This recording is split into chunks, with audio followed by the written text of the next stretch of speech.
Arus penolakan kenaikan pajak pertambahan nilai sebesar 12% semakin hari semakin ramai.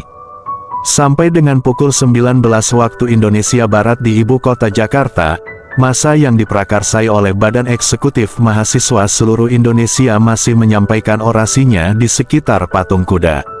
Sekalipun massa sudah dipaksa bubar oleh polisi dengan water cannon tetapi tak bergeming, kelompok massa tetap kekeh menyuarakan yel-yel PPN naik 12%, rakyat menjerit, pengusaha merintih, pejabat pesta.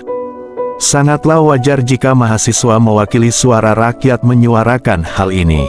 Karena sepertinya pemerintah kita sedang pura-pura tidak tahu bahwa situasi dan kondisi ekonomi masyarakat sedang morat-merit.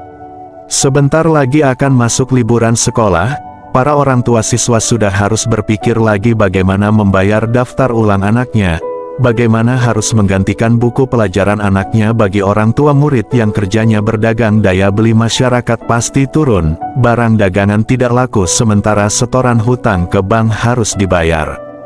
Bagi orang tua yang kerjanya buruh bangunan, sulit mencari kerja, tidak ada pembangunan baru, pajak bahan bangunan terlalu tinggi.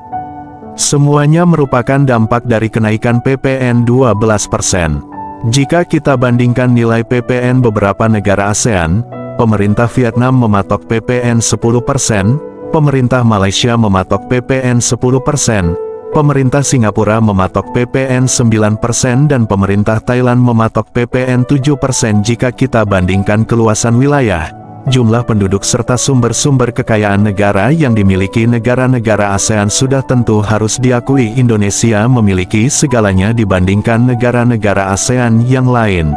Lalu mengapa pemerintah Indonesia tanpa eling-eling mematok PPN 12%? Data World Economic Outlook Database yang dirilis oleh Dana Moneter Internasional bulan April tahun 2024, Indonesia berada pada peringkat kelima negara terkaya di Asia sekaligus masuk negara terkaya peringkat 16 dunia.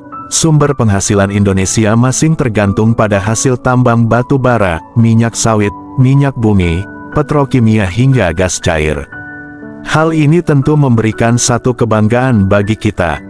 Lalu muncul pertanyaan, mengapa pemerintah harus naikkan pajak sebesar 12% lagi?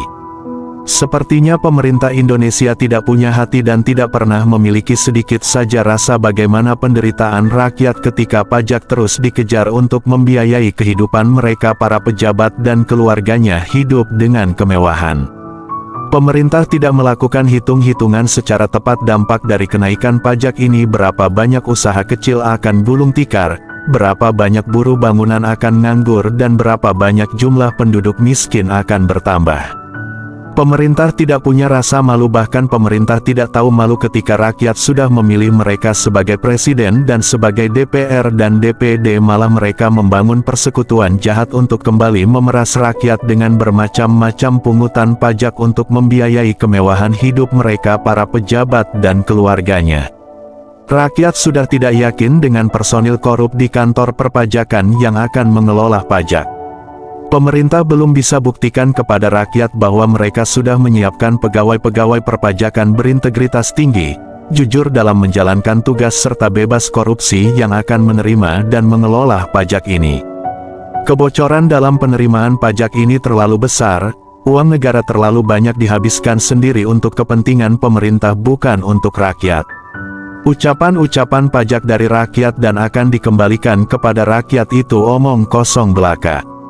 Yang benarnya pajak dari rakyat untuk memberikan kenikmatan bagi pejabat dan keluarganya. Yang jelas ketika pajak pertambahan nilai dinaikkan 12%, rakyat kecil akan menjerit, para pengusaha menengah dan usaha-usaha kecil akan merintih, dan pejabat dari presiden, DPR, MPR dan DPD akan pesta pora.